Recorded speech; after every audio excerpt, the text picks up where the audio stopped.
Inicialmente, eu gostaria de desejar uma boa noite a todos. É uma grande honra poder estar neste evento hoje, nesse torneio, que é uma iniciativa pioneira no Brasil, assim como são a Sociedade de Debates e o Instituto Politizar, ainda mais com uma plateia, um auditório cheio de pessoas interessadas pelo debate, por política. Isso é algo muito bom de se ver. É muito bom ver também as equipes que chegaram à final, que passaram por um sábado de extensos, um sábado extenso de extensos debates, e debates também de muita qualidade, que há de ser também de muita qualidade. O debate que iremos ver agora em muito breve. Saúdo a todos em nome da mesa, como orador da casa, cumprimentando também os meus colegas, Célio Studart, Célio Belém, meus amigos, fundadores da Sociedade de Debates, o Célio Belém, e do Instituto Politizar, o Célio Studart, e na qualidade de membro efetivo da Sociedade de Debates e de secretário de Cultura do Instituto Politizar. É uma grande honra para mim, pessoalmente, estar aqui. Sem mais delongas, eu gostaria de convidar o senhor ou a senhora líder do primeiro governo para que tome o púlpito e nos promova o primeiro discurso do presente debate. A senhora se encontra reconhecida.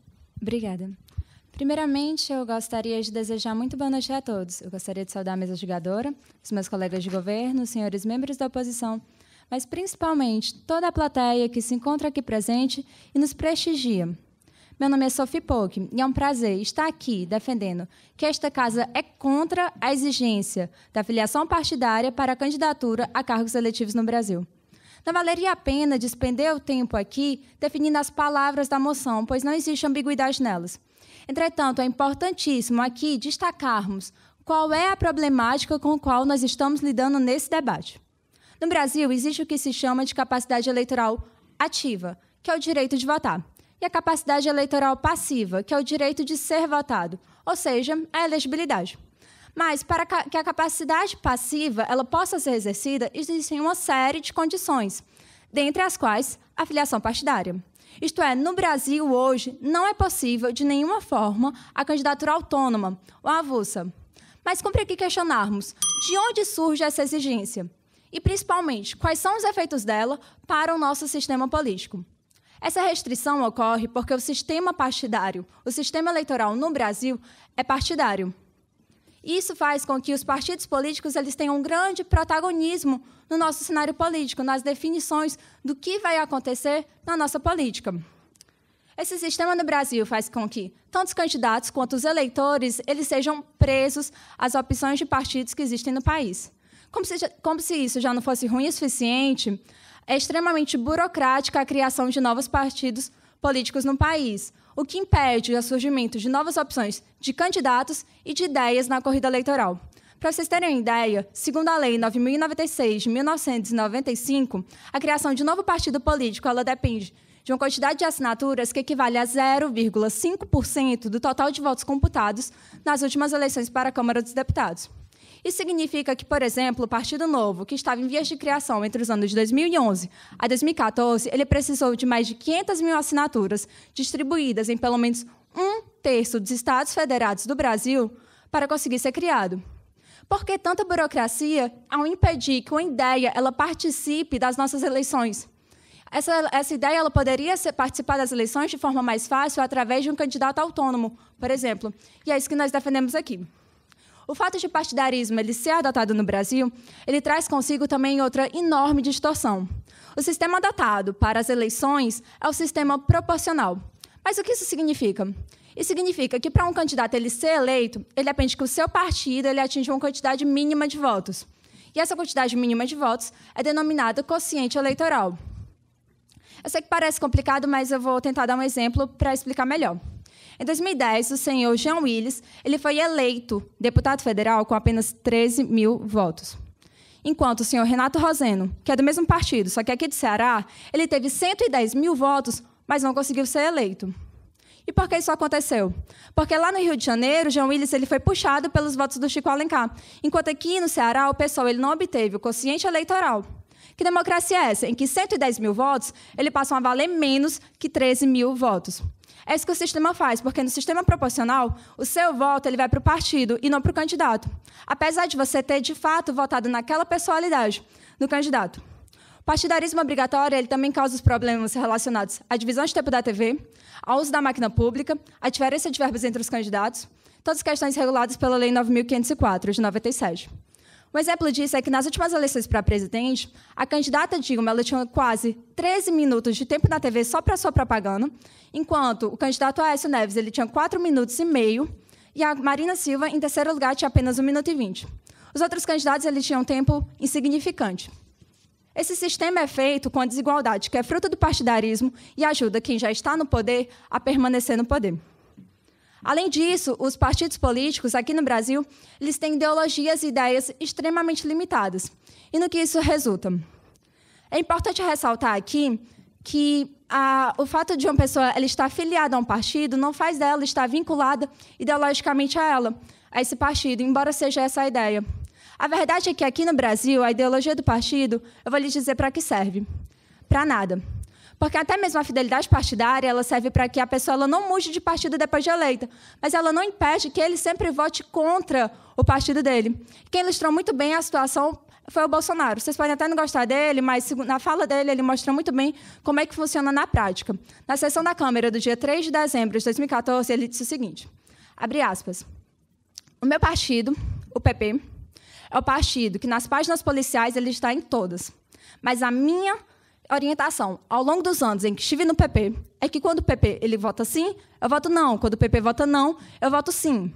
Então, isso mostra claramente como é falaciosa a ideia de que a filiação partidária, como um critério para conferir a ideologia da pessoa, a filiação partidária, como uma condição de elegibilidade, ela iria vincular ideologicamente o candidato. Todos esses problemas, senhores, eles resultam no que foi relatado pelo livre docente Vladimir Safatli, do Departamento de Filosofia da USP, quando ele disse, em entrevista dada ao portal UOL, o seguinte, a nossa democracia, há 30 anos, está ao redor dos mesmos problemas. E o mais grave desses problemas é a falta de participação popular. Essa falta de participação popular ela é resultado da crise de representatividade que nós vivemos. Nas últimas eleições, nós tivemos o total de votos brancos e nulos, somando mais de 10,3 milhões. As pessoas que não compareceram às urnas foram mais de 27 milhões. Existe um motivo para isso.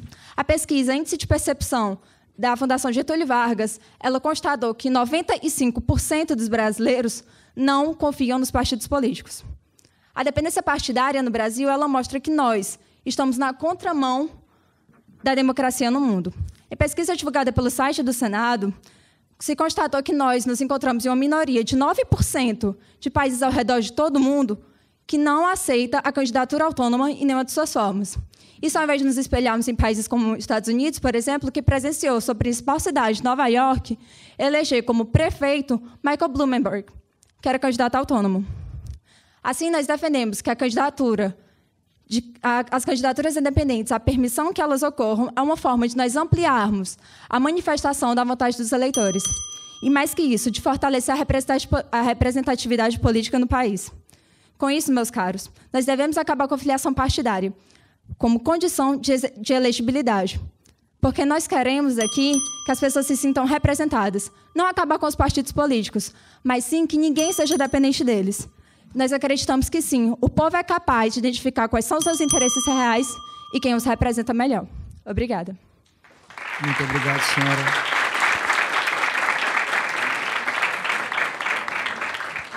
Muito obrigado, senhora líder do primeiro governo, pelo discurso que acaba de nos proferir.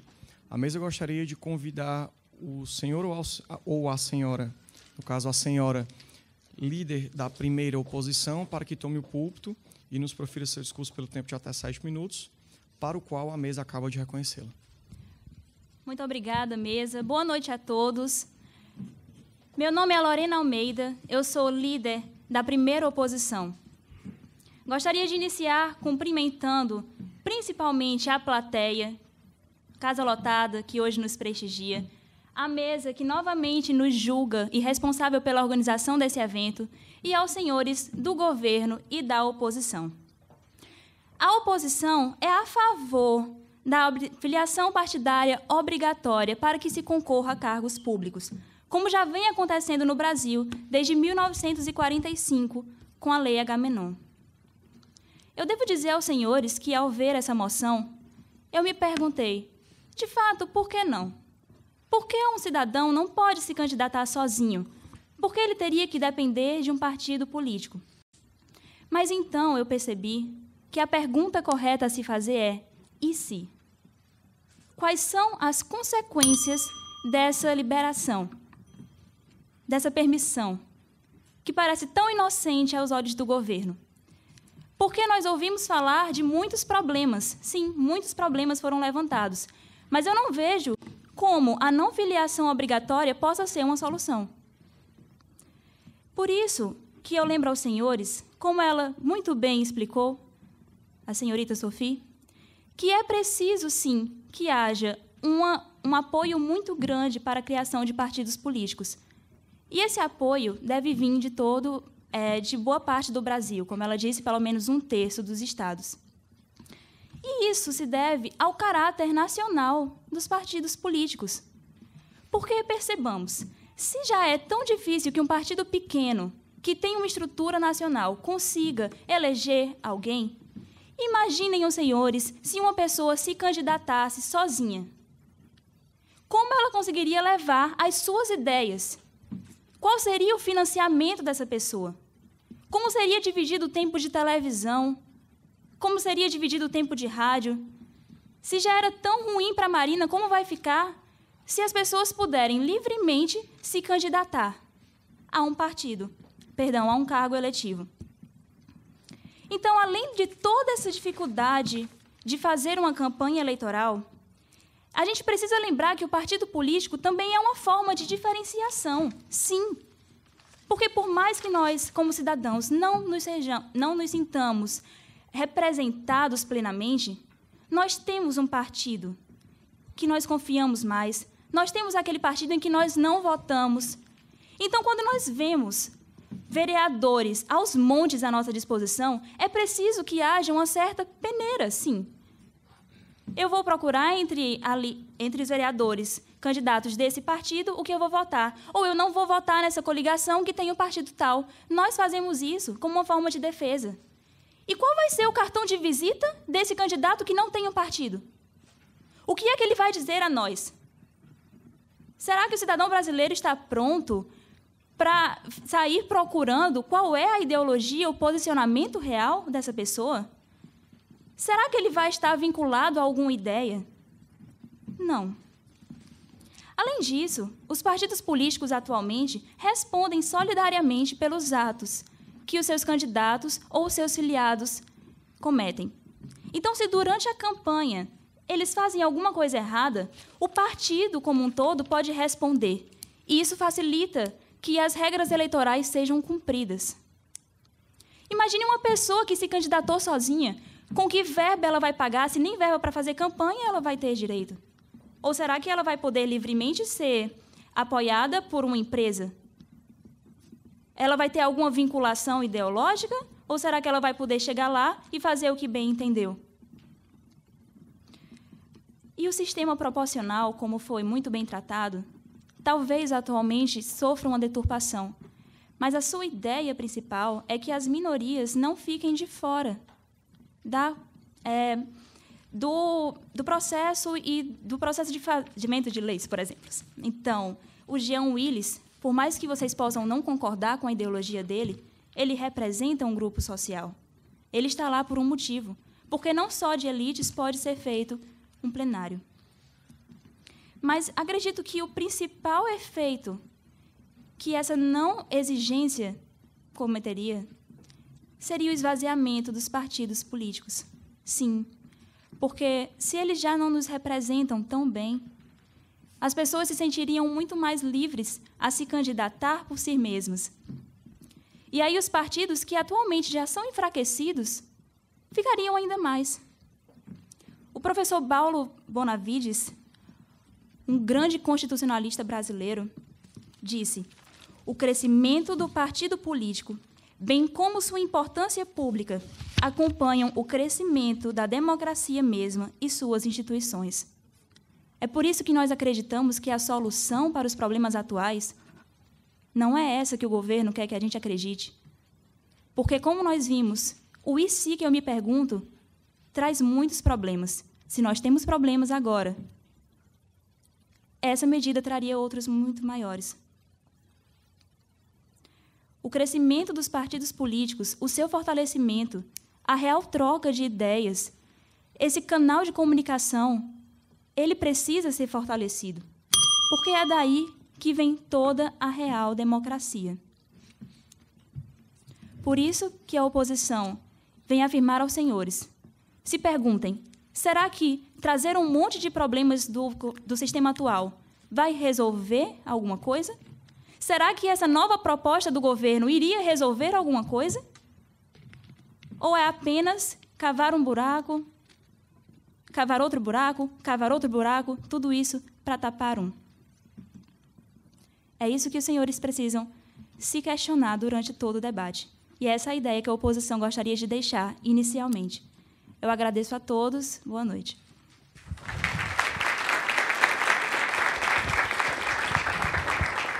Muito obrigado, senhora líder da primeira oposição. A mesa gostaria de pedir que o senhor deputado do primeiro governo se dirija ao púlpito.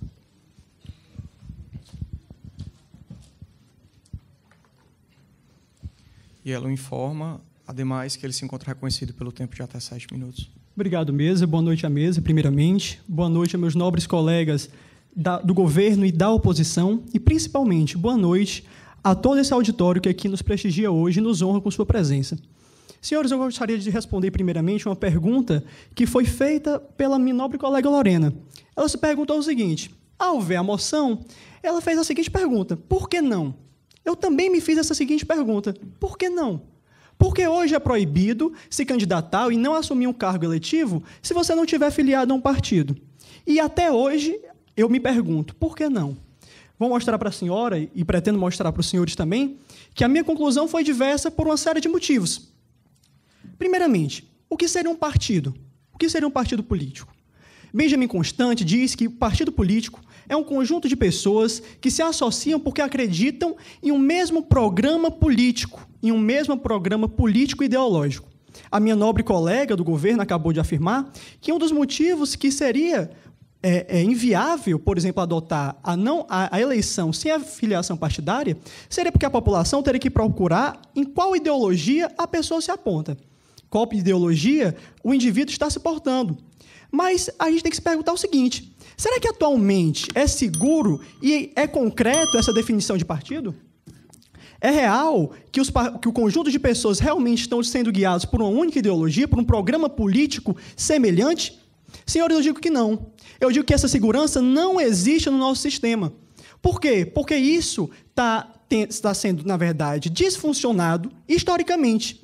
E vou mostrar por quê. Se a gente retornar a 1840, quando Dom Pedro II assumiu o poder, ele iniciou uma dança das cadeiras no poder, no governo do Brasil. Uma hora estava no poder o Partido Liberal e outra hora estava no poder o Partido Conservador. Mas em nenhum momento Dom Pedro II pensou que isso ia causar instabilidade política no país. Porque ele sabia que, por mais que, na teoria, os grupos defendessem posições diferenciadas, na prática, ao estarem no poder, eles iriam adotar aqueles comportamentos que fossem convenientes para lá permanecerem. E assim ele passou todo o seu governo, realizando essa dança das cadeiras. Infelizmente, essa prática continua até hoje. Não é seguro afirmarmos que, porque o indivíduo está afiliado a um partido, ele responde pela ideia daquele partido e tem tão pouco o partido realmente vai responder para aquela ideia que ele afirma ter.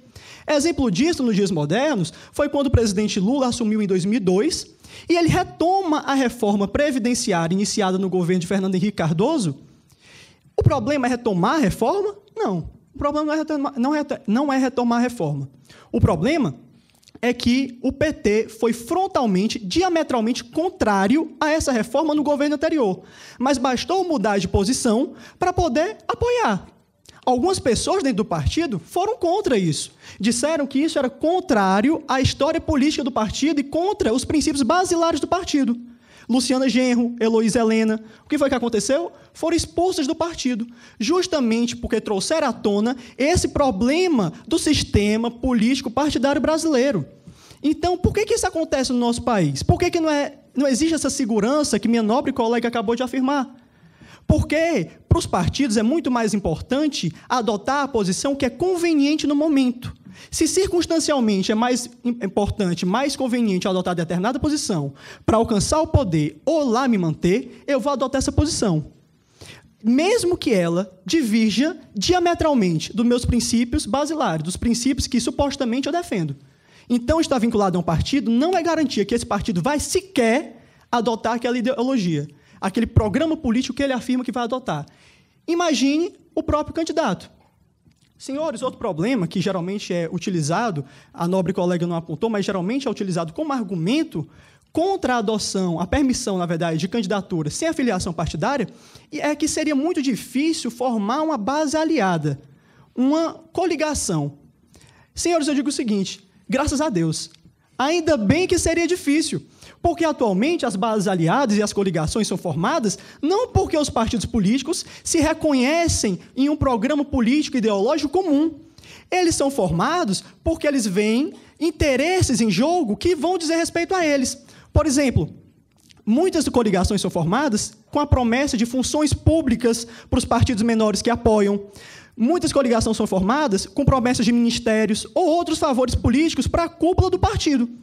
E o que é que isso significa, senhores? Significa que quando a gente abre, por exemplo, a Globo e vê os principais comentaristas de política, ele diz a seguinte frase que é comum no nosso dia a dia.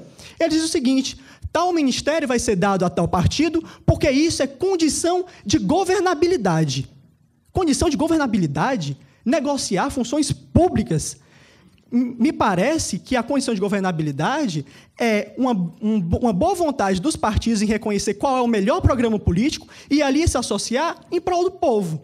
Então, a associação ao partido político não está garantindo nada, não. Pelo contrário, deixa à mercê da decisão de uma cúpula do partido qual o posicionamento que deverá ser adotado por aquelas pessoas que estão vinculadas ao partido. Isso revela o que Robert Michels chamou de tendência oligárquica dentro do sistema democrático. Quando uma cúpula dentro do partido decide qual vai ser o leque de possibilidades ofertado à população para a eleição. E o meio para acabarmos com essa oligarquia dentro do sistema democrático é justamente a aceitação da possibilidade de candidatura sem filiação partidária. Senhores, isso não se contrapõe ou não impõe o final do sistema partidário no Brasil. Isso existe, por exemplo, nos Estados Unidos e na Inglaterra, que, inclusive, compatibiliza esses dois sistemas através do voto distrital. No voto distrital, por exemplo, os municípios seriam divididos, ou os Estados-membros, e dentro desses distritos, a população, cada partido indicaria apenas um candidato, como também haveriam os candidatos a partidários. E a população iria buscar aqueles que melhor os representam. Então, haveria uma maior representatividade, um maior controle e uma maior proximidade do povo com os eleitos. Portanto, senhores, quero aqui afirmar que a adoção, a permissão da eleição, da possibilidade de se eleger sem afiliação partidária, vai dar muito mais liberdade e mais representatividade ao nosso sistema. Vai torná-lo mais democrático e vai combater, diferente do que a minha nobre colega falou, vai combater, sim, graves problemas históricos presentes no nosso sistema político partidário. Muito obrigado.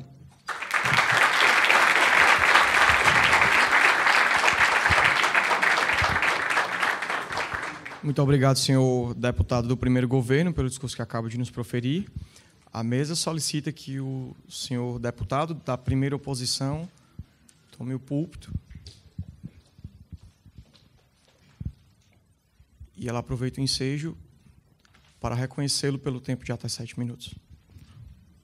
Obrigado. Primeiramente, eu gostaria de dar uma boa noite e dizer que eu me chamo Valber Pompeu e sou deputado da primeira oposição.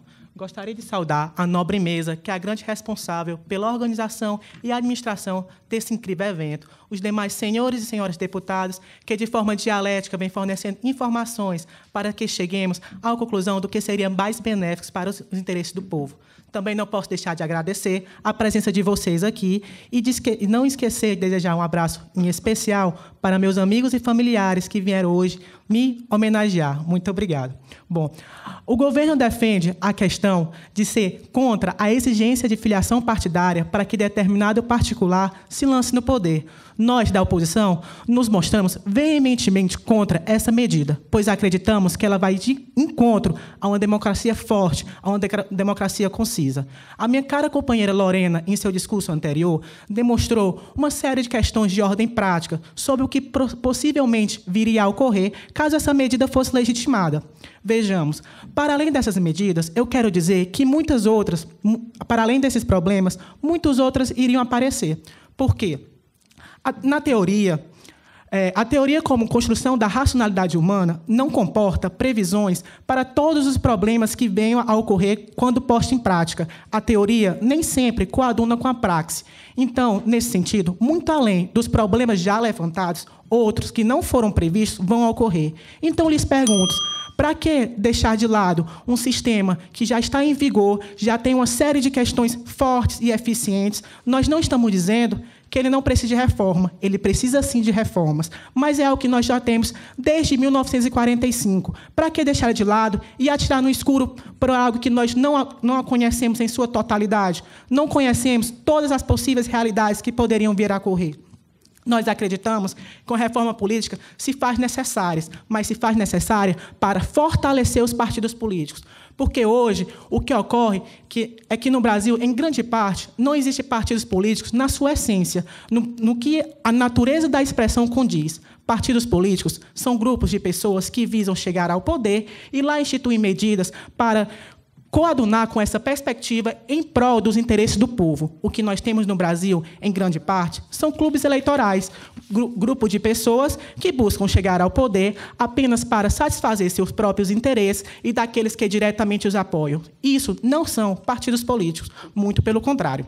Nós acreditamos, sim, que medidas devem ser feitas para combater isso. A exemplo da própria questão das listas abertas. Nós nos demonstramos contra a votação proporcional em listas abertas, exatamente pela questão que deixa os partidos políticos à mercê da vontade de grandes figuras, de pessoas, em geral, vinculadas com a mídia. Nós acreditamos que uma medida que poderia ser adotada para combater isso é a implementação de listas flexíveis, que já ocorrem em outros países e são com grande sucesso. Nesse sentido, mas em que ponto o fortalecimento dos partidos políticos se contrapõe com a medida que quer ser adotada pelo governo? Vejamos. Hoje, muito embora os partidos políticos sejam fracos, limitados, eles, de certa forma, conseguem controlar as medidas a serem adotadas pelos seus representantes no poder.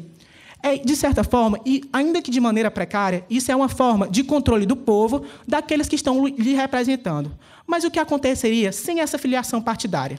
Em particular, se lançaria em candidatura política, viria a chegar ao poder e poderia instituir programas, medidas, apenas para satisfazer seus próprios interesses, e não haveria uma entidade partidária para vincular, para controlar aquilo que seria posto em prática.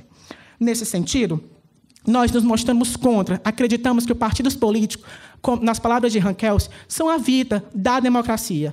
Nesse sentido, nós achamos que eles devem ser fortalecidos, incrementados e recuperarem a sua real natureza na realidade nacional. O que a oposição fala por exemplo, é que todos os problemas da realidade nacional é fruto do partidarismo. Isso não é verdade. Claro que o partidarismo, da forma como é instituído no Brasil, há grandes problemas, mas não é o partidarismo em si o problema. O problema é o sistema que regula os partidarismos. Nesse sentido, outras coisas devem ser postas em prática, a exemplo de critérios homogêneos e objetivos de fidelidade partidária. Hoje, o que ocorre é que os partidos políticos definem nos seus estatutos critérios de fidelidade partidária que são, por vezes, diferentes de um partido para o outro, não ocorrem de maneira homogênea e não tem uma fiscalização de como isso ocorre. A efetivação de critérios objetivos e homogêneos dariam para verificar se o representante está realmente coadunando com a corrente ideológica daquele país. Nesse sentido, eu acredito, assim como Paulo de Miranda, que enfraquecer os partidos políticos implica em ir contra a própria noção de democracia. Muito obrigado.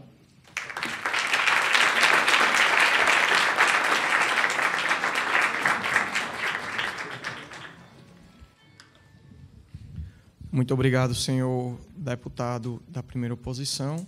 Mas eu gostaria de pedir mais uma vez aos membros da plateia que, por favor, desliguem os celulares ou os coloquem no silencioso. E gostaria de convidar agora o senhor líder do segundo governo para que se dirija ao púlpito. E a mesa o informa que ele se encontra reconhecido pelo tempo de até 7 minutos. Obrigado. Boa noite, eu me chamo Rafael Mateus e, representando o segundo governo, gostaria de saudar a mesa, a bancada do governo e da oposição e a plateia que nos prestigia nessa agradável noite. Senhores, o sistema de democracia representativa foi formado ao longo de séculos, se contrapondo ao sistema de democracia direta por falhas internas, porque esse se mostrou ineficiente em colégios eleitorais maiores com a expansão do conceito de cidadania. Na Grécia Antiga, por exemplo, todos os cidadãos podiam participar da vida pública, mas apenas porque estes eram uma minoria da população, ao contrário de hoje. Nós já conseguimos nos libertar dos grilhões que impediam todo o povo de votar, atingindo o sufrágio universal. E, nesse mesmo sentido, é necessário que nos libertemos dos mecanismos que impedem a plena realização da liberdade política, como, por exemplo, a exigência de filiação partidária para candidaturas eleitorais. Vejam, senhores, que eu trato aqui de uma questão fundamental. A liberdade é um direito que precede em ordem de aquisição todos os outros. Ela é um direito fundamental, que sobre nenhuma questão prática, sobre nenhuma dificuldade, ela pode ser derrubada. Mas eu trago aqui 2 motivos. Por que essa exigência prejudica a participação do povo brasileiro na democracia e a nossa democracia como um todo? Por 2 motivos principais. O prejuízo à representatividade e, ao contrário do que a oposição colocou aqui, o enfraquecimento dos partidos. Sim, a falta de candidatos avulsos enfraquece os partidos. Primeiramente, eu gostaria de dizer que, muito habilmente, a senhora do primeiro governo mostrou um ponto de como a falta de candidatos avulsos prejudica a representatividade, que foi o da falta de liberdade de candidatura. Não existe a liberdade de qualquer cidadão se candidatar. Necessariamente, existe um impedimento de que ele tenha de estar afiliado a um partido. Isso, eu ressalto aqui, que restringe a liberdade do povo como um todo, porque este não pode escolher seu representante como bem entende. Sua liberdade política existe como que pela metade, com restrições. Ainda existe a independência de ação. Uma vez eleito, o político necessariamente tem que se submeter, e não só uma vez eleito, mas mesmo na candidatura, tem que se submeter à vontade do partido. E eu não digo aqui uma vontade ideológica. Posteriormente mostrarei aos senhores que os partidos, que faltam coesão nos partidos, eles não defendem, e isso o primeiro governo já mostrou, necessariamente suas posições ideológicas. Eles são guiados apenas pelos interesses dos líderes do partido, os interesses privados. Os candidatos, desde o momento que se filiam aos partidos, têm que submeter as suas propostas à vontade dos partidos. Isso pode acontecer em maior ou menor grau. E ainda, uma vez eleitos, não raro vemos casos em que a liderança partidária induz, sendo muito educado, a votação. Falta independência dos candidatos para que eles nos representem plenamente. Existe ainda uma questão primordial e que está no cerne de entendermos o Brasil. Senhores, o Brasil é um país complexo, um país plural em todos os sentidos. Como podemos assumir que 32 partidos, assumindo que eles têm 32 visões de mundo diferentes, podem representar a todos nós, podem representar a toda a diversidade de pensamento político no Brasil? Esse engessamento que vivemos, partidário, prejudica muito a representatividade. Ainda outro ponto tratado pelo primeiro governo foi da dificuldade de criação de partidos. E eu ressalto uma questão central: as minorias.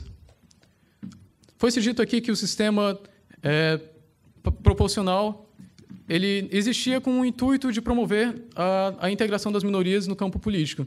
E eu não discordo disso e não entendo como o sistema proporcional seja contrário às candidaturas avulsas. Mas eu entendo também que a não existência de candidaturas avulsas, dada a dificuldade que é criar um partido político no Brasil, inibe as minorias de participação política, porque essas, por um motivo óbvio, têm dificuldade de formar um partido. Elas são poucas. As minorias, por definição, são poucas pessoas.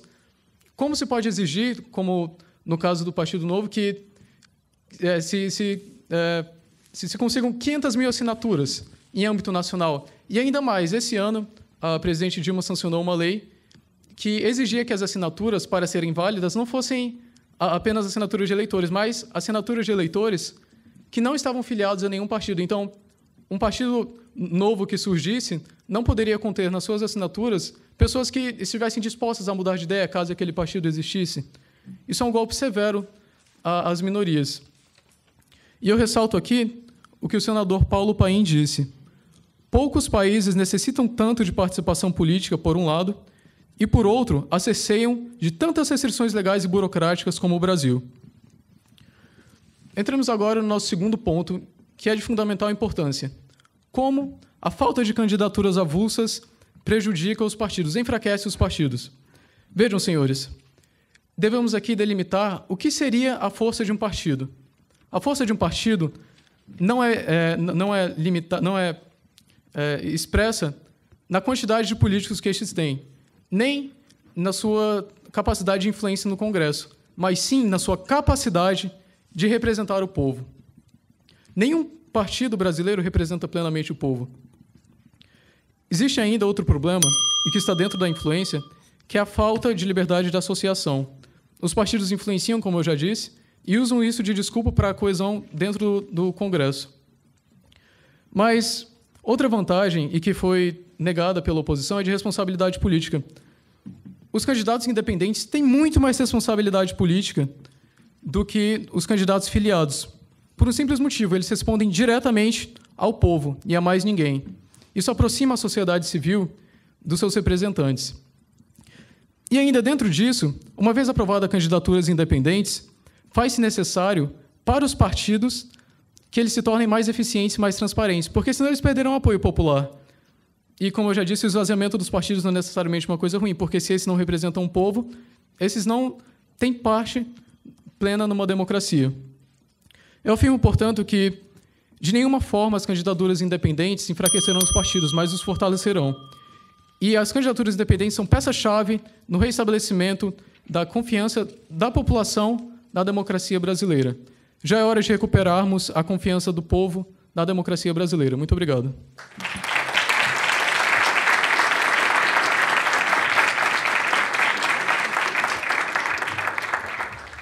A mesa agradece ao senhor líder do segundo governo e pede que o senhor líder da segunda oposição se dirija ao púlpito para que possa nos proferir o seu discurso pelo tempo de até 7 minutos, para o qual a mesa acaba de reconhecê-lo. Muito boa noite, diletos membros da mesa, colegas de partido, essa graciosa plateia que aqui se encontra. Eu estava ali sentado a ouvir os meus colegas e, de repente, eu tive que tentar escutar melhor, porque eu não acreditei no que eu ouvi. Foi dito aqui, todos vocês ouviram, então vão concordar comigo, que aqui não há representatividade política nesse país. Senhoras, senhores, se você é jovem, tem um partido jovem. Se o senhor é velho, tem um partido aposentado, se o senhor for aposentado. Se o senhor por exemplo, torce por um partido verde ou se identifica com essa bandeira, tem uma agremiação política. Se o senhor é ecológico, tem um partido ecológico. 54 partidos políticos. Será que não tem um que represente um indivíduo pessoalmente? Eu acho isso um pouco de falácia, por favor. 54 partidos políticos existem nessa nossa nação. Se não, vejamos. Foi dito pelos colegas que aqui as ideias são limitadas. Será que em 54 partidos políticos não tem uma ideia que se englobe com você? Eu acho isso um pouco difícil. Pois bem, falou-se do conhecido Jair Bolsonaro. Diz que quando o partido dele é a favor, ele é contra, quando ele é contra, ele é a favor. Eu acho que o Bolsonaro é meio borderline, vamos e convenhamos. Ele deve ter algum problema. Isso aí não é questão de partido, isso é uma questão pessoal. Ele veio procurar um psicólogo, porque esse negócio é muito sério. Se não, vejamos. O meu colega recentemente acabou de dizer que nenhum partido representa completamente o povo brasileiro. Concordo. É por isso que ele se chama partido. Senão ele se chamava completo. Se ele representasse completamente, ele não seria partido. O povo, um corpo, é composto pela soma de partes. Vamos e convenhamos.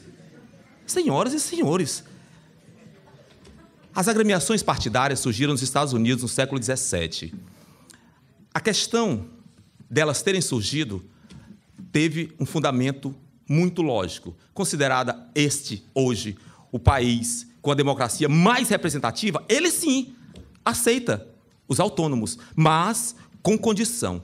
Todos nós sabemos que existe hegemonia partidária nos Estados Unidos, 2 partidos, democrata e republicano. Pois bem, os autônomos lá, eles têm que compor um 3º partido para ser autônomo. Eu disse, peraí, mas eu peguei isso aqui no site da Embaixada Americana, é isso mesmo? É verdade, eles têm que compor um 3º partido. Teve um caso, exceção, foi o presidente Theodore Roosevelt, em 1922, que conseguiu uma votação expressiva considerada para um autônomo de 27%. Ficou em 2º lugar, depois ele foi vice-presidente de Woodrow Wilson. Mas, se não, vejamos, nos Estados Unidos, para você ser autônomo, você tem que se reunir a um grupo de pessoas que tem um pensamento igual ao seu e registrar isso aí. Peraí, mas você não é autônomo? Você vai reunir um grupo de pessoas. Mas lá isso funciona dessa maneira. É assim que eles funcionam dessa maneira. Se não, vejamos, a questão dos partidos políticos, senhoras e senhores, eu fui me basear em Carl Schmitt, o cientista político alemão, que ele diz o seguinte: associação partidária significa a construção da identidade política que possibilita a própria forma de existência e identificação do político. É a referência democrática, é o posicionamento, é a agremiação, é onde você consegue ser visto. Se você torcer um time de futebol, você vai ser visto dentro de uma torcida. Não interessa se você esteja sozinho. O político sozinho ainda faz parte da representatividade partidária. Porque ele diz, a ideologia partidária, que remonta a lutas históricas encampadas por este corpo político identificado nas bandeiras do próprio partido. E conclui, no livro Risco Político, Bernardo Ferreira, também citando Carl Schmitt, diz o seguinte: o político não reside na luta em si, mas em um comportamento determinado. O conflito é a condição da associação política, o momento determinado da constituição da identidade coletiva. Eu perguntaria a vocês, de que adianta eleger um político disposto a lutar pelos ideais que este representa, se a este político não for dada as armas para esta luta? Diz o adágio popular que uma andorinha sozinha não faz, né? Alguns dizem verão como verbo, mas ela não faz verão, não faz absolutamente nada. Ela não vai ter a sua representatividade consentida. Vejamos.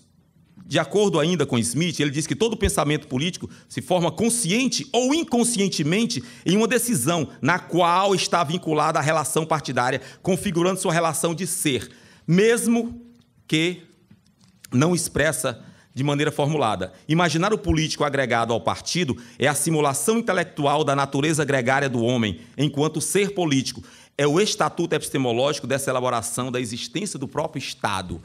Pois, se não, vejamos, a representatividade política é, antes de mais nada, um símbolo de luta. Um símbolo de luta, porque antigamente a votação se dava, creio que vocês, de forma censitária. Só votava quem tinha poder financeiro, que naquela época representava terras. E o surgimento dos partidos, a luta partidária, veio justamente, a partir do século XVII, mudar essa hegemonia. Ela veio dar a toda a massa da população condição de acessibilidade ao meio político, condição aos cargos públicos que essa população não tinha. Para isso, bastava que esse povo se engendrasse. Pedir agora candidaturas próprias, fugindo do partido, o que é ideologia?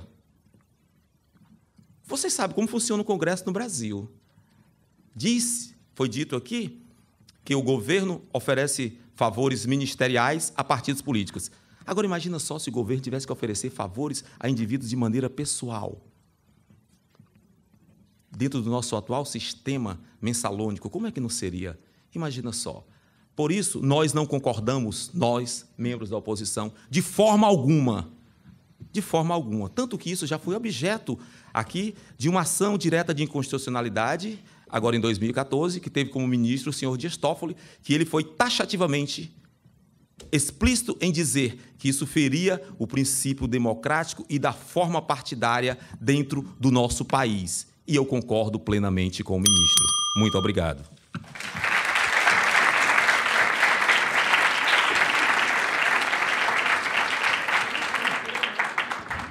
Muito obrigado, senhor líder da segunda oposição, pelo discurso que acaba de nos proferir.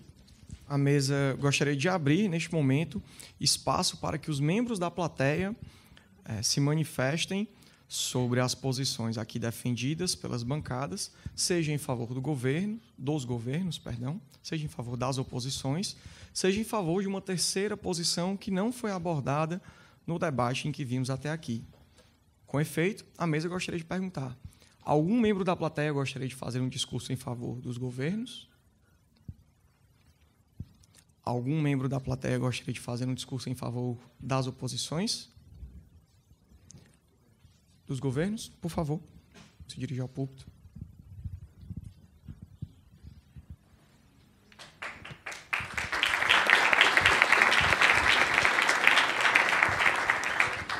Eu peço que o senhor membro da plateia se apresente no início do discurso e a mesa o reconhece pelo tempo de até 1 minuto. Sou Felipe, estudo Direito na Faculdade de Fortaleza. Agradeço a oportunidade de poder falar aqui e a essa plateia também. Gostaria de iniciar o discurso com a seguinte pergunta: o que é melhor, um sorriso natural ou um sorriso forçado? O que é melhor, uma amizade natural ou uma amizade forçada? O que é melhor, uma associativização, um associativismo entre pessoas que seja natural ou um forçado? Porque admitiríamos nós que a maturidade eleitoral se daria através de um governo, de uma legislação. Nós que lutamos tanto para encontrar um amadurecimento pessoal e encontrar o nosso poder de voto em nós mesmos, agora devemos recorrer ao Estado como um legislador que, em nome das minorias, regula o bem comum. Esse é um discurso fascista. Esse é um discurso que me parece tentar manipular as pessoas. Esse é um discurso que tenta negar o natural. E quando se nega o natural em nome do artificial, parece que estamos em vias de sermos dominados por alguém que tenta ser mais forte do que os nossos instintos mais básicos. Só o povo representa o povo. E nem mesmo 54 partidos conseguem representar uma nação. Tal reducionismo é que é uma falácia. Muito obrigado.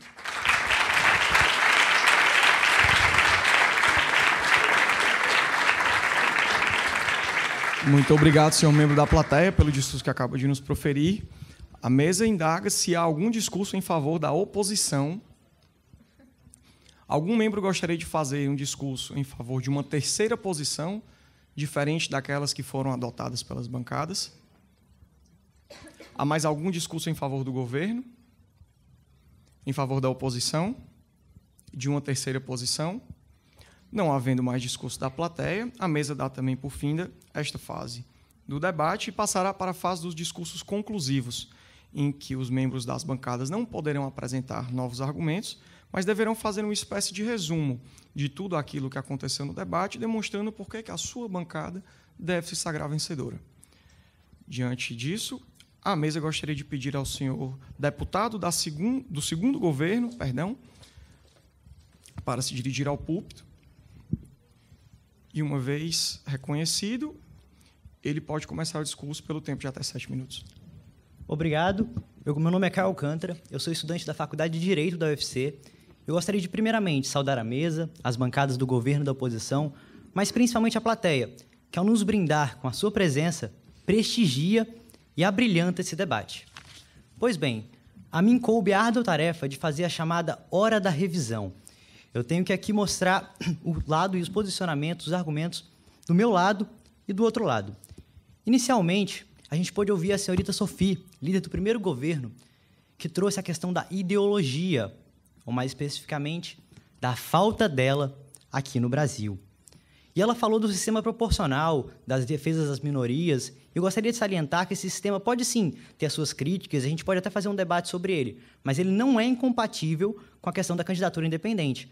Você tem países como a Itália, em que eles funcionam em conjunto. Apenas cada candidatura independente conta como se fosse um partido. E aproveitando o gancho, o seu líder da segunda oposição afirmou que nos Estados Unidos, para você se candidatar independentemente, você teria que ser um terceiro partido. Não. O terceiro partido é um termo que é usado nos Estados Unidos para qualificar qualquer um, inclusive de partidos menores, que não seja um democrata ou um republicano. Não quer dizer exatamente que você vai formar um partido. Só o que você precisa fazer lá, em outros países do mundo, é coletar um mínimo de assinaturas para mostrar que você tem, sim, uma base de aceitação social antes mesmo de se candidatar. Quanto às minorias, uma palavra muito importante que permeou todo esse debate foi citada pela Sophie: representatividade. E como é que entra a minoria nisso? O sistema proporcional defende as minorias, sim, mas esse sistema de candidatura independente também defende as minorias. Por quê?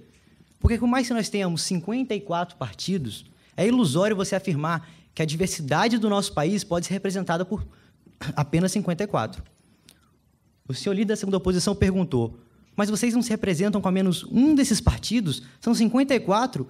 E eu digo a ele: não, nenhum dos 54 partidos. Eu tenho certeza que na plateia muita gente pensa como eu. Outro ponto interessante é o da independência, levantado pelo senhor líder do segundo governo.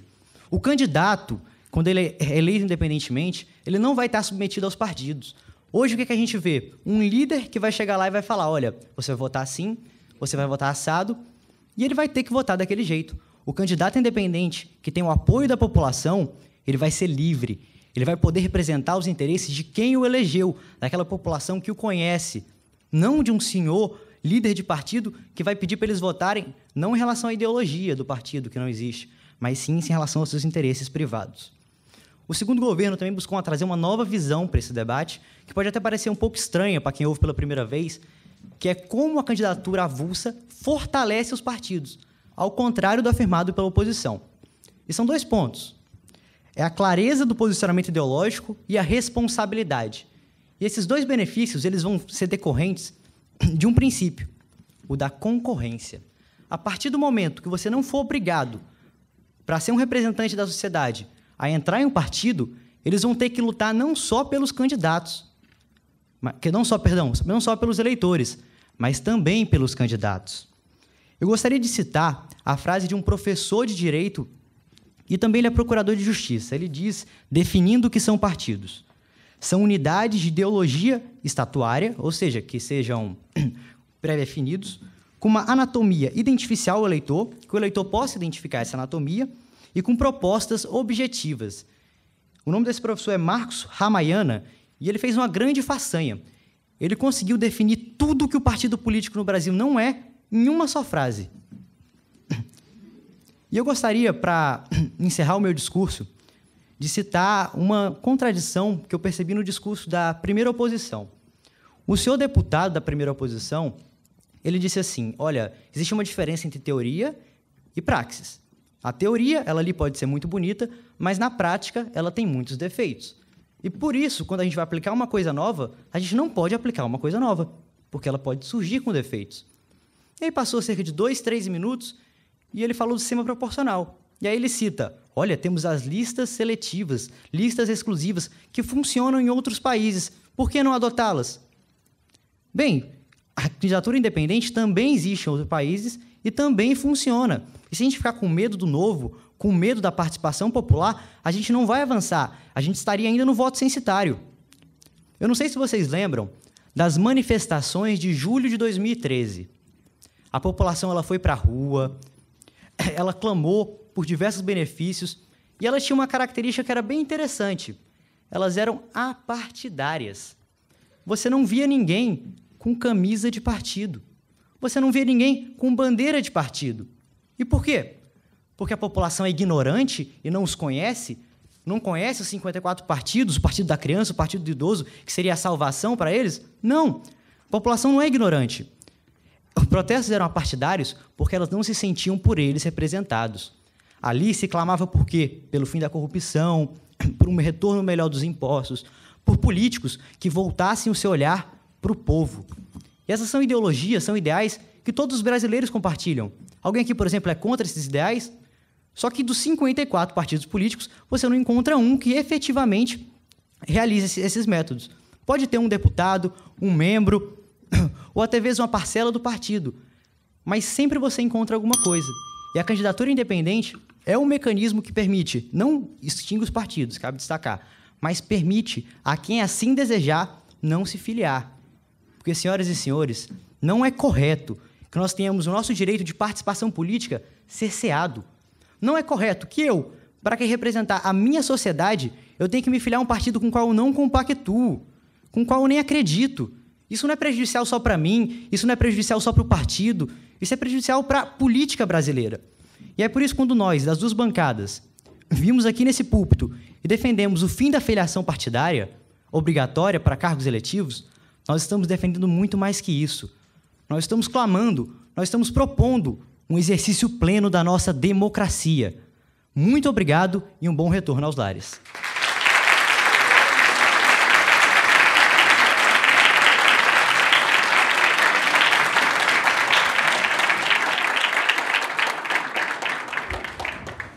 Muito obrigado, senhor deputado do segundo governo, pelo discurso que acaba de nos proferir. A mesa pede que o senhor deputado da segunda oposição se dirija ao púlpito para que possa nos conceder o último discurso da bancada da oposição e também do presente debate, no tempo de até 7 minutos, para o qual a mesa acaba de reconhecê-lo. Boa noite, senhores. Boa noite, plateia. Boa noite, membros da mesa. Boa noite, colegas do governo e da oposição.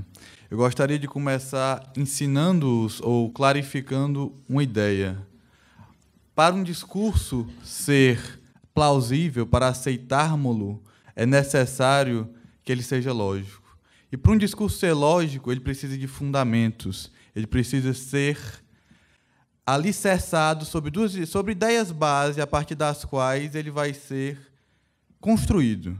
Pois bem, os fundamentos que a senhora líder do governo nos trouxe são muito frágeis. E nós vemos que, num discurso, se o fundamento é frágil, o resto não precisa nem ser rebatido, porque o resto está em cima do fundamento. Quando você tira o fundamento, cai tudo. O primeiro fundamento que essa senhora nos trouxe foi que a causa da filiação ser obrigatória no Brasil era o fato de haverem muitos partidos. Mas isso nem fundamento é, isso não faz o menor sentido. Como é que eu posso dizer que, por existirem partidos, é obrigado a se filiar? É justamente por existir a possibilidade de não se filiar que esse discurso está sendo sequer levantado, que estamos discutindo essa ideia. Diz também que o fato de haver filiação implica a ideia do voto proporcional, mas não tem nada a ver uma coisa com a outra. O sistema de voto proporcional é uma forma de o governo mascarar a representatividade da nossa população. A gente vota em um candidato e o voto é redistribuído para outros candidatos da mesma legenda, de uma forma que engana boa parte da população brasileira. Mas isso não é necessário num sistema partidário. Nem todos os países que têm partidos e que a filiação é obrigatória obrigam também o sistema proporcional. Isso é uma falácia. Isso é sobre essas duas falácias que o argumento, que a linha argumentativa do primeiro governo se posicionou.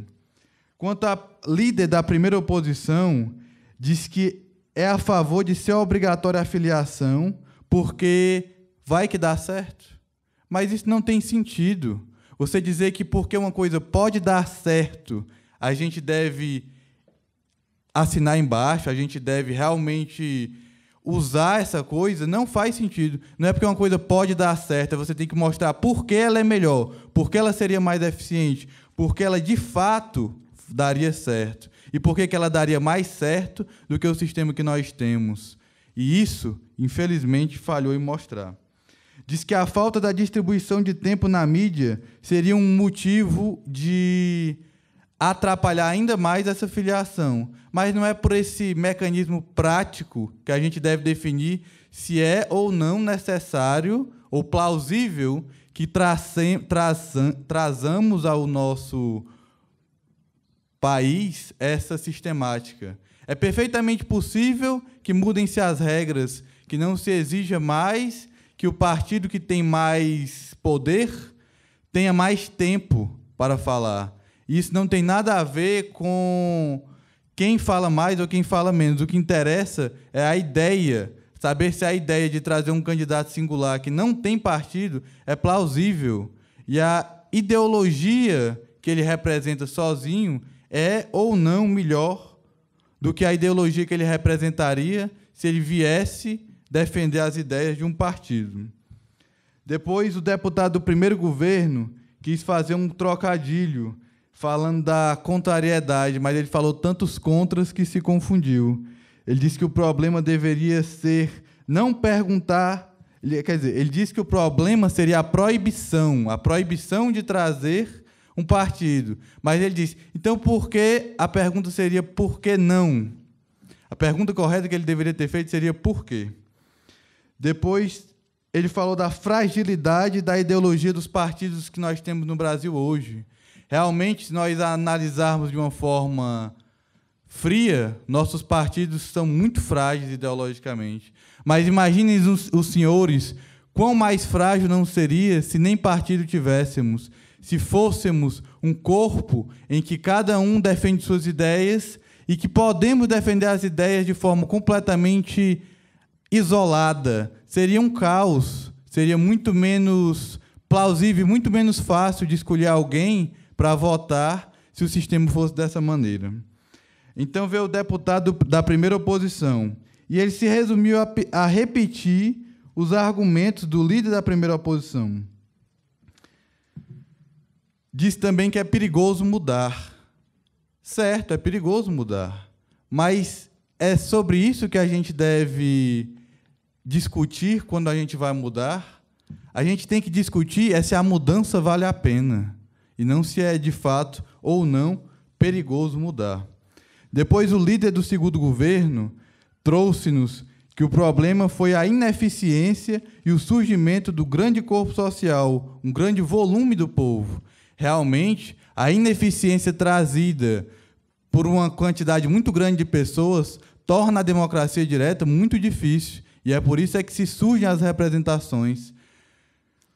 Se a liberdade é imune a questões práticas, que foi outra ideia que nos trouxeram aqui, por que nós deveríamos prender as pessoas que cometem crimes? A liberdade não é um princípio absoluto, ela é um princípio tão importante quanto outros, como a segurança, a ordem e a efetividade do sistema que nós nos inserimos. Se vivemos num sistema ineficaz, a ordem é impossível. Não temos como sustentar a lei e podemos acabar voltando ao estado de natureza. Por fim, o líder da segunda oposição nos trouxe quesitos e critérios eficientes para nos mostrar por que é melhor termos partidos no Brasil. Ele nos disse que a elegibilidade é um quesito de autonomia do sistema, e sem esse quesito seria impossível sustentar um sistema democrático como o nosso. Também foi levantado pelo deputado do segundo governo que nós temos muitos partidos, mas que eles não conseguem nos representar inteiramente. Realmente, a representação completa é impossível. Os partidos que nós temos representam alguns de nós e nem sempre nos representam bem. Mas, como dizia Dom Helder, não devemos abandonar as bandeiras certas por elas estarem em mãos erradas. Obrigado.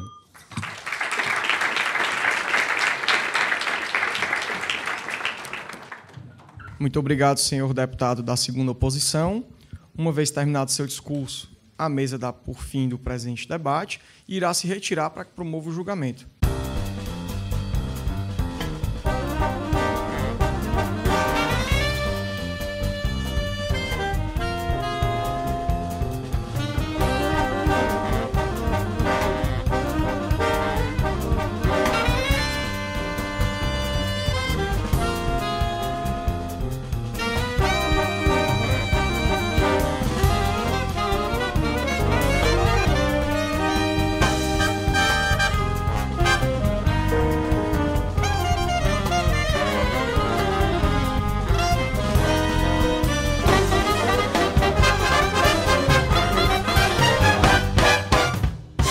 Muito obrigado, senhor celebrante. A senhora líder do primeiro governo, Sophie, obteve a pontuação de 67 pontos. A senhora líder da primeira oposição, Lorena, obteve a pontuação de 60 pontos. O senhor líder do segundo governo, Rafael, obteve a pontuação de 67 pontos. O senhor líder da segunda oposição, Cleiton, obteve a pontuação de 70 pontos. O senhor deputado do primeiro governo, Matheus, obteve a pontuação de 77 pontos. O senhor deputado da primeira oposição, Valber, obteve a pontuação de 57 pontos. O senhor deputado do segundo governo, Caio, obteve a pontuação de 74 pontos. E o senhor deputado da segunda oposição, Maximus, obteve a pontuação de 60 pontos. Em quarto lugar, com 117 pontos, a equipe da primeira oposição. Em terceiro lugar, com 130 pontos, a equipe da segunda oposição. E em primeiro lugar, com 144 pontos, a equipe do primeiro governo. Em segundo lugar, com 141 pontos, a equipe do segundo governo.